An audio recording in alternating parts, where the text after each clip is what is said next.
waxaan ahay maamulaha xafiiska shaqada iyo shaqaalaha shirkadda Astaan. waxaan si qoto dheer ugu mahadcelinayaa Salaam Somali Bank dadaalkooda joogtada ah iyo casriyeynta adeegyadooda. Ka shirkad ahaan waxaan horey u isticmaali jirnay nidaamka payroll-ka oo aan culays badan ku qabnay. si aan u bixino mushaarka shaqaalaheena waxaan ku qasbanayn inaan tagno mid ka mid ah xarumaha bangiga, balse hadda waxaan isticmaalnaa nidaamka mushaar bixinta casriga ah Salaam e-payroll oo aan si sahlan ugu bixino qaab online ah mushaarka shaqaalaheena wax ka yar hal daqiiqo inagoo maamulan karna.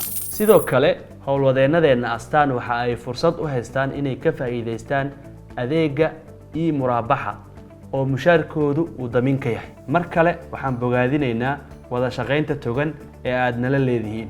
dadaalkiinu waa mid leh saameyn weyn oo wax ku ool ah. mahadsanidin bahda Salaam Somali Bank.